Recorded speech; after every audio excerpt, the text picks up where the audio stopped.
आज हम अपनी राजनीति विज्ञान की अगली कक्षा स्टार्ट कर रहे हैं। राजनीति विज्ञान के पहले भाग समकालीन विश्व राजनीति के पहले अध्याय को हम पढ़ चुके हैं। शीत युद्ध का दौर जिसमें हमने पढ़ा, जिसको दो भागों में हमने पढ़ा था। अब हम अगले अध्याय की ओर बढ़ेंगे, जो दूसरा अध्याय है कि द्विध्रुवीयता की समाप्ति। शीत युद्ध में हमने देखा कि दुनिया में दो ध्रुव बन गए थे। अब इस लेसन में हम देखेंगे कि कैसे वो दो ध्रुव जो थे उनमें से एक ध्रुव खत्म हुआ। अब वो ध्रुव कौन सा था? वो था सोवियत संघ। तो हम इस लेसन में इस लेसन के उसी भाग तक आज पढ़ेंगे जिसमें हम देखेंगे कि सोवियत संघ किस प्रकार बना, किस प्रकार उच्चतम शिखर तक पहुंचा, महाशक्ति बना और कैसे विघटित हो गया और कैसे उसकी शक्ति खत्म हो गई। तो यहाँ से हम इस भाग में हम सिर्फ इतना ही देखेंगे। चलिए शुरू करते हैं। सोवियत संघ का विघटन। पूरी दुनिया में दो ध्रुव थे। महाशक्ति था सोवियत संघ और एक दूसरी महाशक्ति थी अमेरिका। सोवियत संघ महाशक्ति बनने के पहले हम उसके भी पहले चलते हैं कि कहां से शुरुआत होती है सोवियत संघ की। तो सोवियत संघ 1917 में सोवियत संघ में रूसी क्रांति हुई।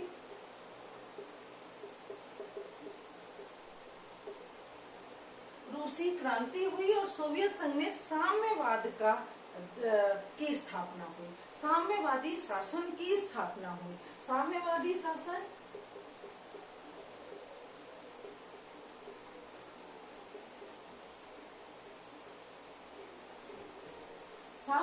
शासन की स्थापना के साथ ही रूस ने आगे बढ़ने का जो क्रम निरंतर चला रूस के साथ, वो आगे बढ़ता ही गया।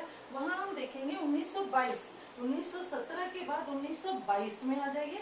1922 में बहुत सारे ऐसे देश थे जो रूस की साम्यवादी विचारधारा से प्रभावित हो गए थे।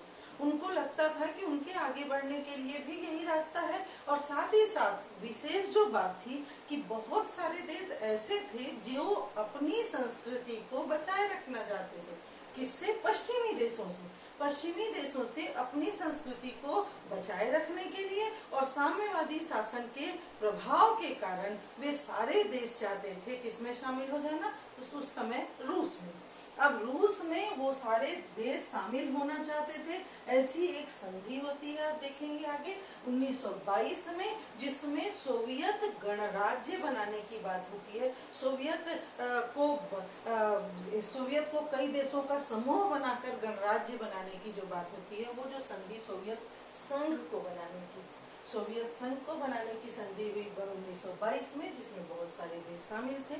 आगे हम देखेंगे कि कैसे कौन कौन से देश थे वे। और बहुत इतने, जब आप एक उंगली उतनी ताकतवर नहीं होती जितनी एक मुट्ठी होती है। हम सब इस बात को जानते हैं।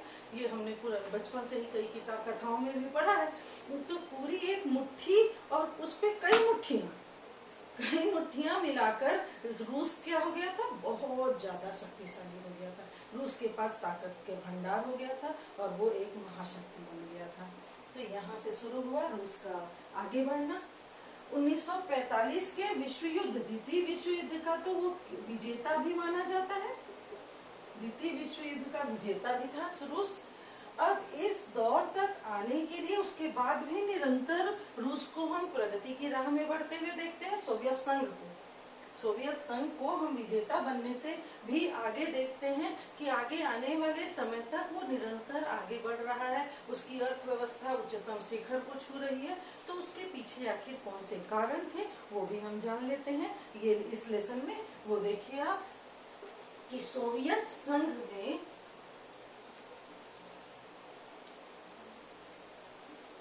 किस प्रणाली से शासन होता था? सोवियत प्रणाली से।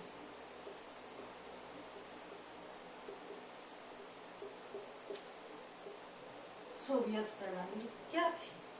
सोवियत प्रणाली में ऐसी कौन सी चीजें थी जिसने एक देश को इतना शिखर तक पहुंचा दिया? तो देखिए इसमें कौन कौन सी विशेषताएं थी। हम वन बाय वन एक एक की बात करेंगे। इसमें पहला है कि इसमें मात्र एक ही पार्टी थी, कम्युनिस्ट पार्टी यानी मार्क्सवादी पार्टी, साम्यवादी पार्टी, केवल उसी का ही शासन था। दूसरी किसी पार्टी के लिए कोई जगह ही नहीं थी। दूसरी किसी पार्टी के होने नहीं होने का कोई मतलब नहीं था। तो एकमात्र पार्टी कम्युनिस्ट पार्टी,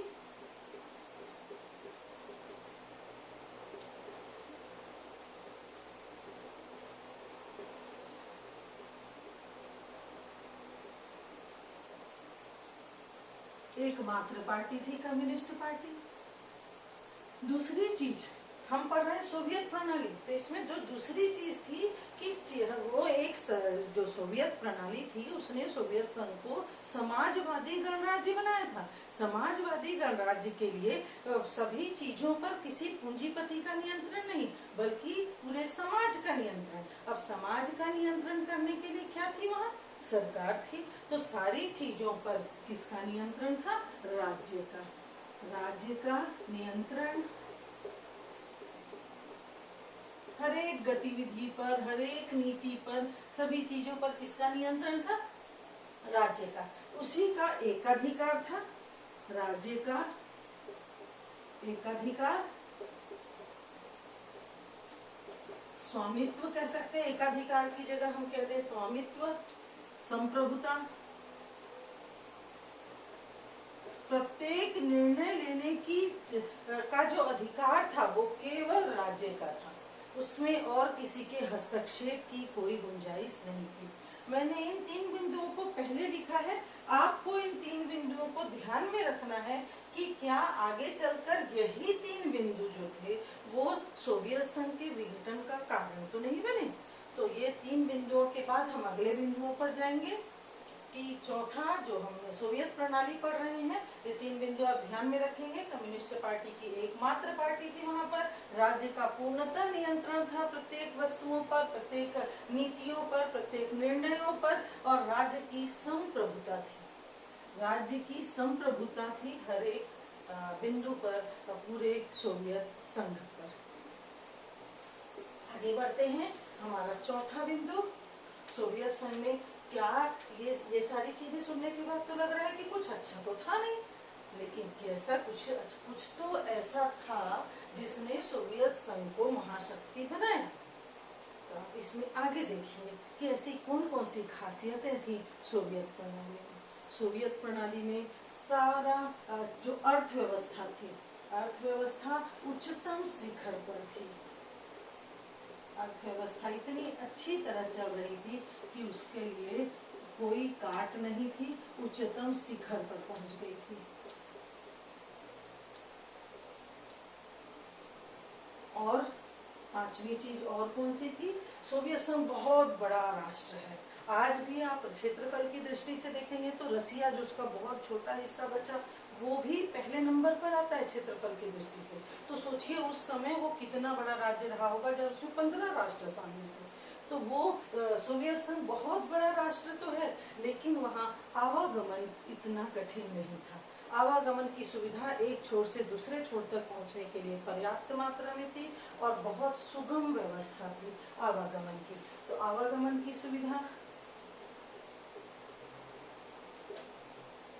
जब हम एक जगह से दूसरी जगह आसानी से आ जा पाते हैं तो आपस में जुड़ते हैं, और ये चीज वहाँ सोवियत संघ को जोड़े रखने में काम आ रही थी क्योंकि वहाँ आवागमन के साधन सर्वोत्तम थे। और कौन सी चीजें थी वहाँ, वहाँ पर घरेलू उपभोक्ता बाजार संपन्न था।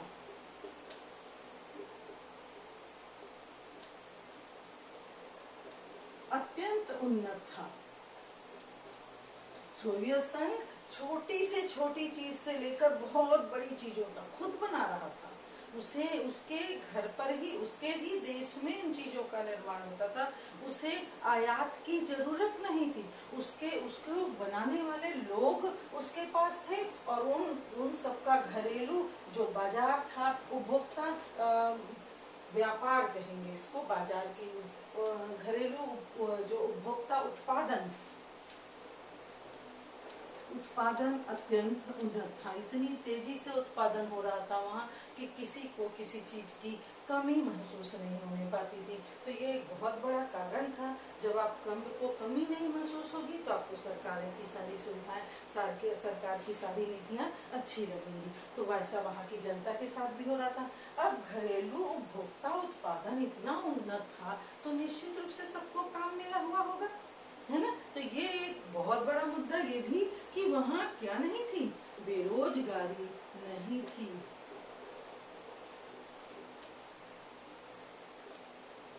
बेरोजगारी नहीं थी। देख रहे हैं आप, ये सारी चीजें किसी भी देश को समृद्धशाली साबित करने के लिए काफी हैं। जहाँ पर आप अपना ही उत्पादन कर रहे हैं, आपके देश में किसी के पास रोजगार की कमी नहीं है। तो ये 4 बिंदु और उसके बाद और अनेक बिंदु हैं, उनको भी हम देखेंगे। 7वें के बाद हम देखते हैं 8वां बिंदु, जिसके कारण उसकी जो शक्ति थी वो ज्यादा बढ़ गई थी, वो था उसके पास विशाल ऊर्जा संसाधन उपलब्ध थे।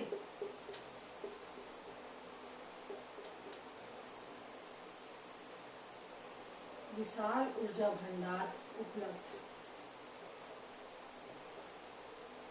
अब ऊर्जा भंडार में लोहा, कोयला, उस खनिज के बाकी चीजें, ये सारी चीजें बहुत विशाल मात्रा में, जो सबसे ज्यादा जरूरत थी आगे बढ़ने के लिए, वो सारी चीजें सोवियत संघ के पास अपार मात्रा में उपलब्ध थी। और कौन से 9वां बिंदु हम देखेंगे, संचार प्रणाली बहुत उन्नत थी।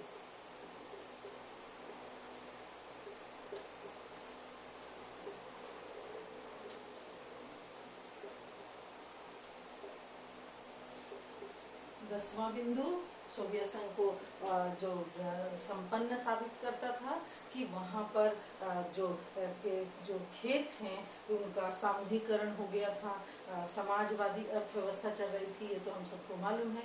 तो यानी कि शासन बहुसंख्यक लोगों को लगता था कि हमारा ही है। जो ज्यादा संख्या किसकी होती है, हमारे देश में किसी भी देश में किसी भी अर्थव्यवस्था में अधिक संख्या होती है जिन लोगों की, वो है हमारे मजदूर। और यहाँ पर साम्यवादी व्यवस्था के दौरान मजदूरों का शासन, वो सारी चीजें मजदूरों के लिए, मजदूरों के हित के प्रयोग के लिए थी, इसलिए वहाँ पर बहुत तेजी से तरक्की हो रही थी। आप देख पाएंगे कि सोवियत प्रणाली थी जिसने सोवियत संघ को बिल्कुल धरातल से शिखर तक पहुंचा दिया। अब धरातल से शिखर पर पहुंच गया है सोवियत संघ। सोवियत प्रणाली के कारण जब शिखर पर बैठा हुआ है तो आखिर क्या कारण हुआ कि वो वहां से धड़ाम से गिर पड़ा। हम इसमें देखेंगे कि एक देश जो तेजी से शिखर तक पहुंचा और फिर तेजी से वो गिर पड़ा, तो ये बहुत ज्यादा समय नहीं लगा इसके पीछे। ये 1917 में बना देश और 1991 आते आते तक वो धराशायी हो गया, जमींदोज हो गया। तो आखिर ऐसे कौन से कारण थे, ये था यूएसएसआर, वो हम देखेंगे यूएसएसआर का ऊपर उठना और उसका कैसे नीचे गिर जाना। यूएसएसआर सोवियत गणराज्य, union of Soviet socialist republics, बहुत सारे लोगों का संगठन, बहुत सारे ऐसे देशों का संगठन जो अपने आप को सोशलिस्ट समझते थे, समाजवादी समझते थे, उनको मिलाकर बनाया गया गणराज्य यूएसएसआर। चलिए हम देखते हैं कौन कौन सी गड़बड़ी, इसको गड़बड़ी कैसे आई होगी उसके लिए हम एक एक करके आपको बताएंगे कि कौन कौन से ऐसे राष्ट्र प्रमुख हुए और उनका क्या प्रभाव पड़ता चला गया सोवियत संघ पर।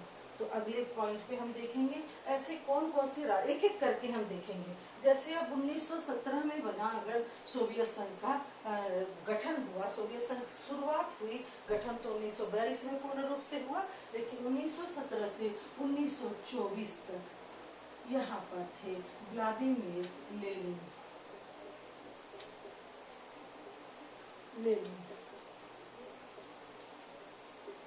लेनिन मार्क्सवादी प्रणेता, मार्क्सवादी सिद्धांतों के पक्षधर, मार्क्सवाद को अमली जामा पहनाने का पहली बार जो काम किया गया, पहली बार जो प्रयास किया गया था, वे थे व्लादिमीर लेनिन। ये रूसी क्रांति के भी प्रणेता थे। रूसी क्रांति के बाद ये प्रमुख नेता भी चुने गए और उसके बाद ये राष्ट्र प्रमुख बने सोवियत संघ के। और व्लादिमीर लेनिन, इनका बहुत बड़ा योगदान सोवियत संघ में, क्योंकि पहली बार एक ऐसी अर्थव्यवस्था ने जन्म लिया था, ऐसी सामाजिक व्यवस्था ने जन्म लिया था जो बाकी आज तक चली आ रही व्यवस्था से बिल्कुल अलग थी। तो मार्क्सवादी समाजवादी विचारधारा को आगे बढ़ाने वाले, उसको अमली जामा पहनाने वाले और उसको फिर बहुत मजबूती देने वाले व्यक्ति व्लादिमीर लेनिन। इसके बाद हम देखेंगे, इस पे देखिए 1924, और हमने अभी बताया कि 1922 में सोवियत संघ का गठन हुआ। सोवियत संघ के इस गठन के लिए संधि हुई। इसका मतलब ये भी किसके समय में हुआ? व्लादिमीर लेनिन के लिए। तो सोवियत संघ के असली निर्माता कौन? Vladimir Lenin. दूसरे नंबर पर हम देखते हैं 1924 से 1953 तक का समय। 53 नहीं होना चाहिए, 1953 तक का समय। ये है जोसेफ स्टालिन।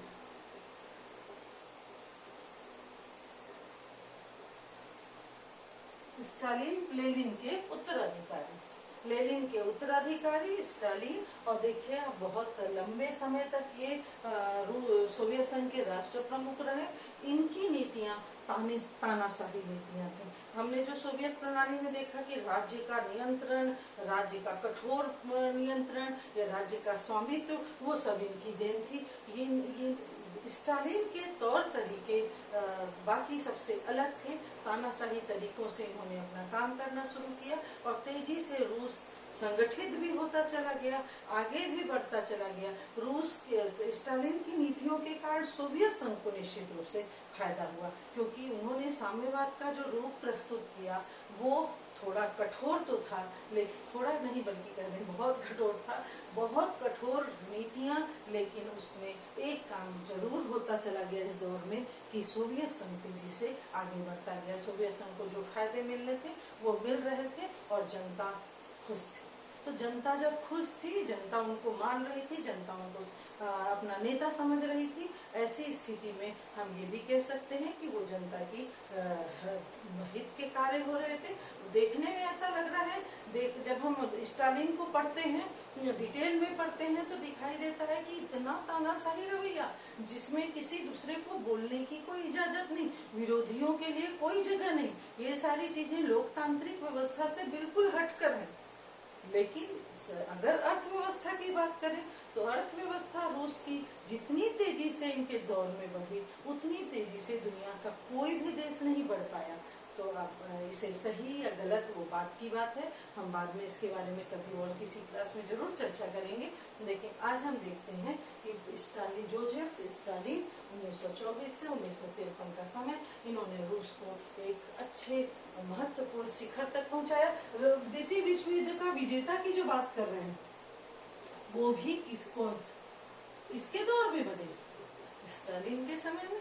तो ये इनका महत्वपूर्ण एक योगदान था सोवियत संघ का। तो हम उसके बाद आ जाते हैं तीसरे जो नेता, वो है निकिता ख्रुश्चेव। अब हमने अभी बात की कि स्टालिन की नीतियां जैसी थी, क्या वो सबको पसंद आती? कहीं न कहीं थोड़ी नापसंदगी हर किसी के मन में होती, लेकिन वो उठा पाए ना उठा पाए उसका मौका। तो मौका देखिए किसको मिल रहा है? निकिता ख्रुश्चेव को। तीसरे जो नेता 1953 से 1964,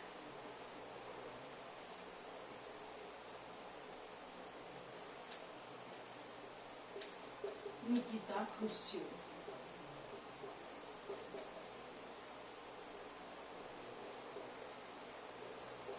निकिता ख्रुश्चेव स्टालिन के आलोचक, नीतियों के आलोचक। इनको उनका तरीका पसंद नहीं आता था। वो पश्चिम के साथ सामान्य विचारधारा के पोषक थे। वो पश्चिम को इतनी बुरी नजर से नहीं देखते थे जैसा कि स्टालिन के समय में हो रहा था। वो जियो और जीने दो के सिद्धांत पर विश्वास करना चाहते थे और पश्चिम को इस समानता के पक्षधर थे। निकिता क्रुश्चेव। पर इसमें आप एक चीज ध्यान में रखते जाएंगे, क्योंकि इसके पहले आपने लेसन पढ़ लिया है शीत युद्ध का 1964 का समय, और शीत युद्ध का चरम बिंदु था 1961।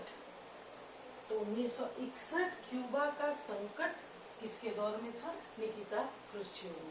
जिस तरीके से सोवियत संघ ने तय किया क्यूबा का संकट प्रस्तुत करने के लिए, और जिस तरीके से वो पीछे भी हट गया, उसमें कहीं ना कहीं हमको दिखाई देता है कि निकिता क्रुश्चेव जो थे वो बहुत ज्यादा वो थोड़ा समझौतावादी नीतियों के तहत काम करते थे। उनकी नीतियां बहुत विरोधी नहीं थी, या किसी दूसरे को विरोध करने नहीं दे, ऐसी वाली जो नीति थी इसके पहले हम देख रहे हैं सोवियत संघ में, उससे थोड़ा हटकर निकिता क्रुश्चेव। लेकिन हाँ, हम ये जरूर कहेंगे कि शीत युद्ध उस दौर में चरम काल में था, इसके समय में, क्रुश्चेव के समय में। अगला नंबर आता है लियोनिड ब्रेजनेव, 1964 से 1982। लियोनिड ब्रेजनेव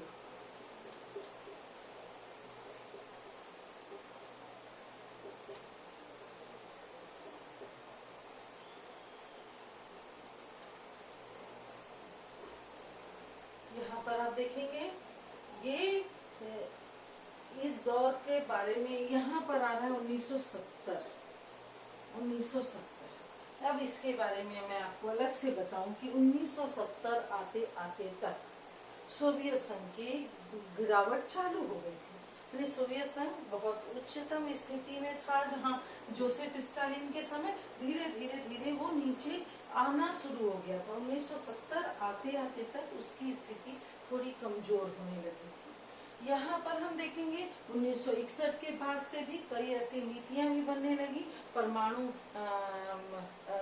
हथियारों को कम करने की नीतियां बनने लगी, देश दुनिया से तनाव को कम करने के लिए हथियारों को कम करने की जो परिसीमन वार्ताएं होने लगी, ये सारा दौर शुरू हो गया था। वो ये समय था 1964 से 1982 का समय लियोनिड ब्रेजनेव का। ये भी समान विचारधारा के थे निकिता क्रुश्चेव की तरह। इनका भी जो तरीका था वो पश्चिम से बहुत विरोधी बनकर रहने का नहीं था। ये पश्चिमवादी तरीकों को बहुत गलत नहीं मानते थे, और लियोनिड ब्रेजनेव ने अपने काल में शीत युद्ध के तनाव को बहुत ज्यादा कम करने की कोशिश की। एक चीज जो इन्होंने इसमें की वो था अफगानिस्तान पर आक्रमण।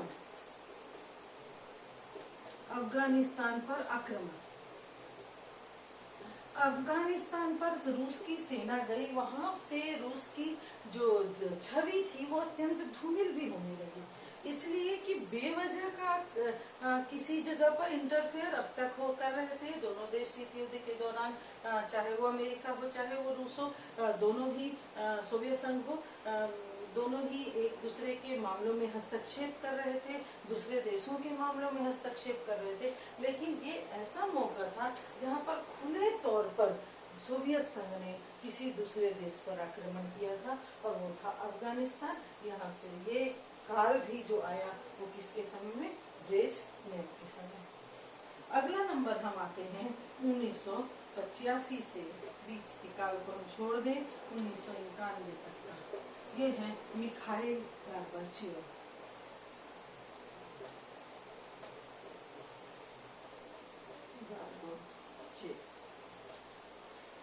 मैंने आपको बताया कि 1970 तक आते आते ही रूस में काफी गिरावट आने लगी थी। रूस के लोगों के बीच में कहीं न कहीं दूसरे देश, जो रूस के कई देश जो आपस में संगठित थे, उनके बीच में थोड़ा थोड़ा मनमुटाव होने लगा था। उनके बीच में अलग राष्ट्रवाद की भावना प्रस्फुटित होने लगी थी, और ये सब चलने जब तक अपने खुलकर सामने आता, तब तक समय आ गया था मिखाइल गोर्बाचेव का। हमको अलग से पढ़ना चाहिए मिखाइल गोर्बाचेव को, क्योंकि ये वो महत्वपूर्ण राष्ट्र प्रमुख थे जिन्होंने रूस के विघटन का जो साक्षी बने, जिनके कह सकते हैं जिनके कारण रूस का विघटन होना तय हुआ, वो थे मिखाइल गोर्बाचेव।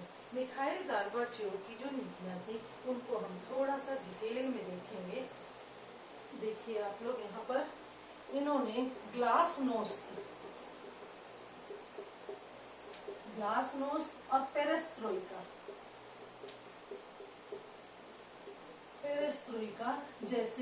जैसी विचारधाराओं की शुरुआत की। अब ये क्या थी?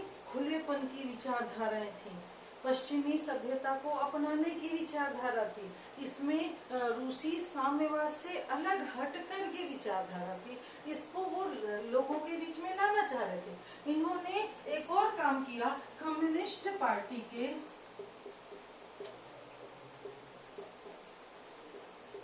एकाधिकार को खत्म किया।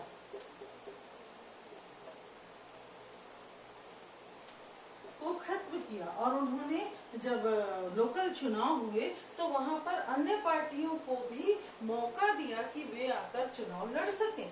तो ये एक बड़े काम हो रहे थे, चाहे वो कम्युनिस्ट पार्टी के एकाधिकार को खत्म करना या ग्लासनोस्त और पेरेस्ट्रोइका जैसे सिद्धांतों का सामने आना। तो फिर भी हम कह रहे हैं कि ये सोवियत संघ के विघटन के साक्षी बने। कैसे ये ऐसा हो सका? कैसे जब जो व्यक्ति सबके लिए अच्छा सोच रहा है, उसके हिसाब से उसकी नीतियां ज्यादा अच्छी हैं, समाजवादी विचारधारा से अगर लोग परेशान हैं तो वो उसको हटाना चाह रहे हैं, उससे हटकर सोचना चाह रहे हैं, तो वो ये सारी प्रक्रिया शुरू कर चुके थे। लेकिन कहीं न कहीं होता है ना, जब किसी चीज को आपने जकड़ कर रखा है, स्टालिन ने जकड़ कर रखा है, तो कोई उससे अलग छुट नहीं पा रहा है। जहाँ जहाँ धीरे धीरे पकड़ कमजोर हो रही है। पकड़ कमजोर होते होते मिखाइल गोर्बाचेव के समय जो कम्युनिस्ट पार्टी थी उसकी पकड़ बहुत ज्यादा ढीली हो गई थी सोवियत संघ के ऊपर, और निश्चित रूप से जहाँ से मौका मिल रहा था वहाँ से जो संगठित राष्ट्र थे वो निकलने की कोशिश करने लगे। ये प्रयास शुरू हो गया था सोवियत संघ में 1988 में। आजादी की पहली सुगबुगाहट वो शुरू हो गई थी लिथुआनिया का नाम हम आगे देखेंगे। लिथुआनिया में शुरू हुआ, उसके बाद बाकी के बाल्टिक गणराज्यों में भी फैल गया और वहां से शुरुआत होकर विघटन की शुरुआत हो गई थी सोवियत संघ में। मिखाइल गोर्बाचेव ग्लासनोस्त पेरेस्ट्रोइका के प्रणेता, कम्युनिस्ट पार्टी के एकाधिकार को खत्म करने वाले राष्ट्र प्रमुख सोवियत संघ के। चलिए अब हम एक बार इन सारे राष्ट्र प्रमुखों को तो हमने देख लिया। अब हम देखते हैं एक लाइन से कि जैसे सोवियत प्रणाली में इतनी सारी खासियतें थी जिसके कारण सोवियत संघ तेजी से ऊपर उठा, फिर ऐसी कौन सी बुराइयां थी जिसके कारण वो तेजी से नीचे भी गिरा। ये सारी प्रक्रिया केवल 74 वर्षों में हो गई। 74 वर्षों में एक राष्ट्र बना, ऊपर पहुंचा और सीधे नीचे जमीन दोज हो गया। तो ये पूरी प्रक्रिया के देखने के लिए हम देखेंगे वो कौन कौन से कारण थे जिन्होंने जो सोवियत संघ के विघटन का कारण बने। कारण नंबर 1, कम्युनिस्ट पार्टी। हमने पहले भी कहा सोवियत प्रणाली में जो खास बात थी वो थी कम्युनिस्ट पार्टी का एकाधिकार होना, और वो जो एकाधिकार था वो इतना ज्यादा हो गया था जिसके कारण नौकरशाही का बोलबाला हो गया था।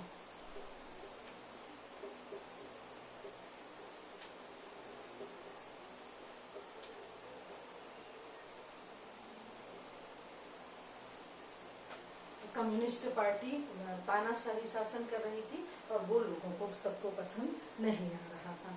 दूसरी चीज, लोगों का जो जीवन था वो कठिन से कठिनतम होता जा रहा था दिन पर दिन, क्योंकि तानाशाही किसी को बर्दाश्त नहीं हो रही थी और ये तानाशाही दिन प्रतिदिन बढ़ती जा रही थी। तो कठिन से कठिनतम जीवन।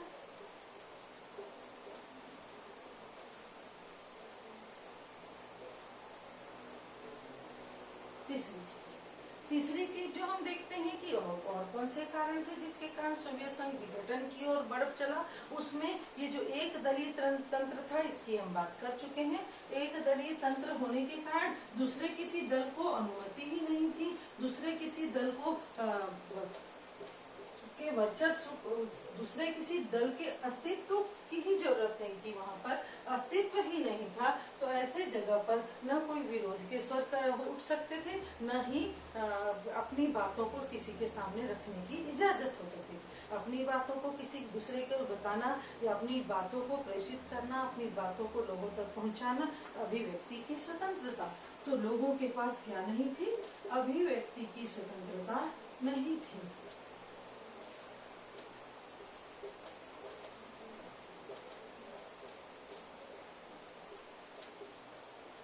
नहीं थी,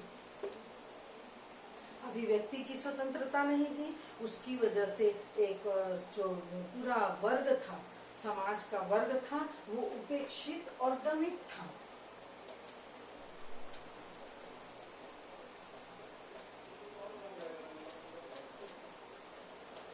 दमित, दमन का शिकार था, शोषण का शिकार था। इसके साथ एक और चीज आती जाती है। अभी हमने पहले देखा कि सोवियत प्रणाली जो स्टालिन के समय में थी, जिसमें बेरोजगारी कहीं नहीं थी। अब बेरोजगारी बढ़ती जा रही थी, चीजों की कमी हो रही थी और आयात बढ़ता जा रहा था। आयात बढ़ता जा रहा था। अब आयात क्यों बढ़ रहा होगा जब सारा घरेलू उपभोक्ता बाजार उत्पादन सोवियत संघ के पास था। आप इसमें ध्यान देंगे, शीत युद्ध के दौरान हथियारों की होड़ हो रही थी, हथियार इकट्ठे किए जा रहे थे। आप या तो हथियार खरीद सकते हैं या किसी को बुनियादी सुविधाएं दे सकते हैं। सोवियत प्रणाली में एक चीज और छूट गई थी, बुनियादी सुविधाएं। वहां पर रियायती दौर पर थी और वही चीजें अब लोगों से दूर होती जा रही थी। बुनियादी सुविधाएं आप दे सकेंगे या हथियार खरीद सकेंगे। और सोवियत संघ ने चूज किया, सोवियत संघ ने पसंद किया हथियारों का खरीदा जाना। हथियारों के खरीदे जाने के कारण वो जो भार था, वो जो पैसों का भार था, बिना पैसों के ये खरीदी हो सकती थी क्या? नहीं। तो वो जो पैसों का भार था वो किस पर पड़ रहा था? जनता पर।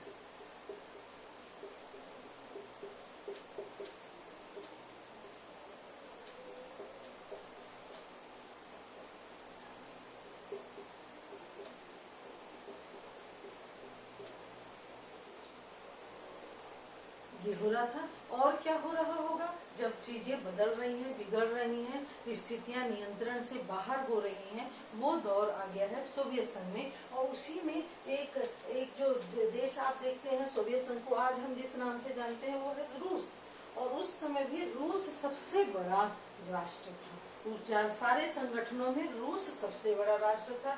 और जबकि जो 1922 का जो संधि हुई थी उसके अनुसार रूस को कोई विशेष वरीयता नहीं दी गई थी। लेकिन अपने आप ऐसा होता चला गया कि जो भी अधिकारी, उच्च अधिकारी होते थे या फिर जो भी प्रमुख नेता होते थे, वो सब कहाँ से आ रहे थे? रूस से। तो रूस का एकाधिकार होता चला गया पूरे सोवियत संघ पर। तो बाकी के जो देश थे, बाकी जो देश थे वो खुद को उपेक्षित महसूस करने लगे। इसके साथ ही नागरिकों की आकांक्षा नहीं, पहले हम देशों का नाम लिख लें। अन्य देश, रूस के अलावा अन्य देश, रूस के अलावा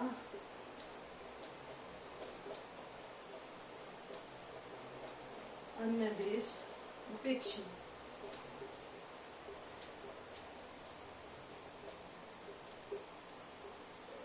ऐसा राष्ट्र जहां आपको बोलने की आजादी नहीं है, जहां आपको सोचने की आजादी नहीं है, तो निश्चित रूप से आपकी राजनीतिक और सामाजिक आकांक्षाओं की पूर्ति नहीं हो सकती। तो नागरिकों की राजनीतिक और सामाजिक आर्थिक आकांक्षाओं की पूर्ति नहीं हो पा रही थी।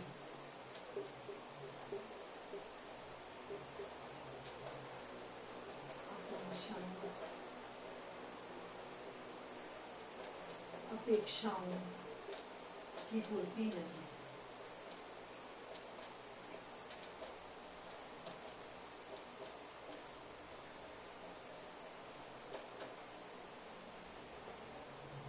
इन सब पॉइंट्स पे आप ध्यान देंगे तो देखेंगे नागरिक और जनता बहुत महत्वपूर्ण है।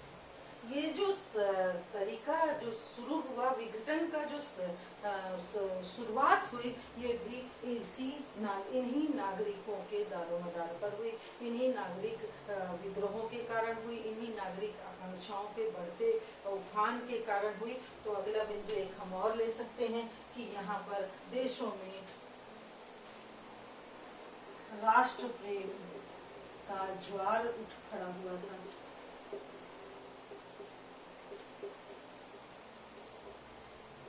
राष्ट्रवाद की जो भावना थी वो तेजी से बढ़ती जा रही थी और वो बढ़ते बढ़ते पूरे बाकी के रूस में फैलती गई और धीरे धीरे एक एक करके देशों ने अलग होने की कोशिश शुरू कर दी सोवियत संघ से, यूएसएसआर से। आगे हम देखते हैं कि कैसे कैसे अलग हो गए ये देश, कौन कौन से देश अलग होते गए। ये हमारा अंतिम बिंदु, अंतिम इसका हिस्सा इस लेसन का, जिसका नाम है सोवियत संघ का विघटन। तो कैसे कैसे धीरे धीरे अलग हुए ये देश, वो आप देखेंगे। ये ऐसा तो नहीं था कि आजादी का ज्वार पहली बार उठ रहा होगा। तो लिथुआनिया में जब पहली बार 1988 में आजादी की बात शुरू हुई तो ये पहली बार नहीं था, लेकिन इसके पहले भी जब भी उठती थी ऐसी बातें तो उसको दबा दिया जाता था। अब वो काम कौन नहीं कर पाए, मिखाइल गोर्बाचेव नहीं कर पाए। तो ये जो तरीका था, जो राष्ट्रवाद की जो भावना थी वो जब फैलना शुरू हुई तो उसे रोका नहीं जा सका। और पहले बाल्टिक गणराज्य अलग हो गए और उन्होंने यूएनओ की सदस्यता भी हासिल कर ली और उसके बाद एक एक एक करके इसमें कजाकिस्तान, किर्गिस्तान, उज्बेकिस्तान, ऐसे कई देश धीरे धीरे। आप इसमें एक चीज और ध्यान रखेंगे कि अलग होने वाले जो देश थे वो पूर्वी यूरोप के देश थे। पूर्वी यूरोप के देश वही देश थे जो वास्तव में संयुक्त राष्ट्र, माफ कीजिएगा, सोवियत संघ के निर्माण के घटक, जो सबसे पहले घटक बने थे वो भी पूर्वी यूरोप के देश थे और जो अलग हो रहे थे सबसे पहले वो भी पूर्वी यूरोप के देश थे। तो पूर्वी यूरोप के देश अलग हो रहे थे, लेकिन आप ये भी ध्यान में रखेंगे कि मध्य एशिया के जो देश सोवियत संघ के साथ शामिल थे वो अलग नहीं होना चाह रहे थे। उनका नंबर बहुत बाद में आता है। जॉर्जिया जैसे देश तो 1993 में, यानी सोवियत संघ के विघटन के भी बाद अलग हुआ और इस तरह एक एक करके कुल 11 देश सोवियत संघ को छोड़ते चले गए।